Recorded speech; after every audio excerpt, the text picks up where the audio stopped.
Bonjour à tous, bienvenue dans votre émission 6 minutes chrono, le rendez-vous quotidien de la rédaction de Lyon Capitale. Aujourd'hui, on va parler des loyers et des compléments de loyer. On va en parler avec Gilles Corbet, qui est responsable de l'Observatoire des loyers formé d'un complément.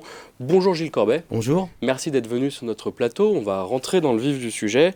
Vous venez de publier votre étude trimestrielle, la dernière étude trimestrielle. Quels sont les principaux points à retenir sur justement les loyers formés d'un complément? Alors effectivement, nous avons collecté l'ensemble des données sur la base des annonces du Bon Coin, sur la période de novembre, décembre, janvier 2025, sur les 9 arrondissements lyonnais. Et nous avons pu effectivement regarder si nous avions d'une part un respect du loyer maximum autorisé, d'autre part une pratique de complément de loyer excessif. Et alors, est-ce le cas? Quelles sont les grandes tendances qui se dessinent, si on devait en retenir quelques-unes, celles qui vous semblent les plus importantes? Alors, la première chose, c'est que, comme nous l'indiquons dans l'étude, les effets concernant l'encadrement du montant du loyer sont limités. Alors, pour qu'il y ait une baisse du loyer, ce qui est l'objectif de l'encadrement des loyers, il faut effectivement que le bailleur puisse diminuer le montant de son loyer pour l'adapter au loyer maximum autorisé. Et ça, nous l'observons dans 18% de nos observations. C'est pour ça que nous disons qu'effectivement, les effets sont limités. Très bien. Alors sur les causes, je sais que vous pouvez en synthétiser au moins trois facilement. Quelles sont-elles? Alors la première, c'est qu'il existe un autre encadrement, qui est l'encadrement de l'évolution des loyers. Dans un certain nombre d'agglomérations, quand le bailleur renouvelle le loyer de son logement, le loyer devient vacant, il doit le relouer, il ne peut pas dépasser le loyer de l'ancien locataire. Et donc on a mis en évidence qu'effectivement cet encadrement-là, celui de l'évolution du loyer, était prépondérant sur l'encadrement du niveau du loyer où il y a un loyer maximum autorisé à ne pas dépasser. Donc seulement 18% des annonces sont avec une situation où le loyer demandé est approximativement le même que le loyer majoré autorisé. Donc ça, c'est le premier point. Oui. Alors, deux autres points. Le dépassement, effectivement, du loyer de référence majoré est un point important pour expliquer que les effets sont faibles.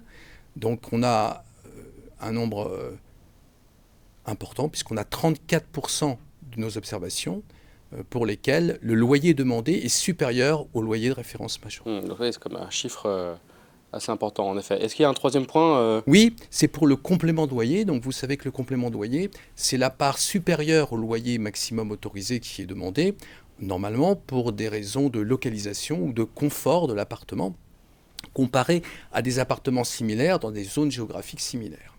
Et donc là aussi, on a mis en évidence qu'un certain nombre de compléments de loyer étaient importants par rapport au loyer demandé. Et on a qualifié d'excessif l'ensemble des compléments qui dépassaient 30% du loyer hors charge demandé. D'accord. Et donc là, effectivement, on observe qu'on a un nombre important de logements qui ont des compléments de loyer avec des excès. Donc voilà, ça c'est pour plus rentrer dans le détail. Est-ce que vous notez des évolutions aussi dans le temps? Il y a différents observatoires qui montrent différentes tendances aussi. Vous en avez une, certains en ont d'autres. Est-ce que depuis vos dernières études, vous voyez des changements, des évolutions particulières sur ce trimestre, donc décembre, septembre jusqu'à décembre, voilà. Alors, non, on ne constate pas de diminution du dépassement du loyer de référence majoré. Il y a certaines études qui le disent ça, en disant l'encadrement du niveau du loyer est de mieux en mieux respecté parce que le dépassement en fait diminue. Non, on ne constate pas ça sur Lyon. Nous constatons que le marché locatif est saisonnalisé, donc plus de dépassements dans la période printemps-été, entre mai et septembre, et moins de dépassements sur les deux autres périodes de l'année. Sans surprise finalement. Ça, sans surprise, le marché est plus tendu, la demande est encore plus forte, et les dépassements constatés sont plus importants. Je crois que vous notez une carte aussi qui, pour le coup, elle, n'est pas intuitive, puisqu'on se rend compte qu'il y a des dépassements sur des arrondissements auxquels on ne s'attendait pas forcément. Oui. Est-ce que vous pouvez nous en dire un mot? Oui, alors le résultat est surprenant, parce qu'a priori, on pensait que dans les arrondissements où le loyer moyen était faible, on aurait relativement peu de dépassements de loyer et peu de compléments de loyer excessifs. Ça n'est pas le cas. Par exemple, le 8e arrondissement, on en parlait avant l'émission, c'est le cas? Oui, alors le 8e arrondissement est un arrondissement qui est intermédiaire quand on cumule la situation par rapport au dépassement du loyer de référence majoré et par rapport au complément de loyer. Tandis qu'on aurait pu penser qu'effectivement, par exemple, sur le dépassement du loyer de référence majoré, il n'y aurait eu peu de dépassement. Ce n'est pas le cas. On a une répartition spatiale qui est ouest-est. À l'ouest, c'est mieux respecté, et à l'est, c'est moins bien respecté. Donc 5e, 9e, c'est mieux respecté, et par exemple, 6e, qui est effectivement l'arrondissement où il y a le plus de dépassements et de compléments de loyer excessifs, mais aussi 7e, 8 et 9e ne sont pas parmi les arrondissements où on respecte mieux l'encadrement des loyers. Alors juste, on le rappelle peut-être, l'encadrement des loyers, c'est mis en place par la métropole de Lyon sur Lyon et Villeurbanne et mis en place à titre expérimental. Oui. Vous, quelles leçons tirez-vous de ces 2 ou 3 ans, je ne sais plus exactement, de cette expérimentation quelles leçons peut-on tirer aujourd'hui, en 2025 ? Alors, je pense que la leçon, c'est qu'il faudrait prendre des mesures pour éviter les excès. Et donc, je vois, moi, 3 directions principales. La première, c'est par rapport aux diffuseurs d'annonces immobilières.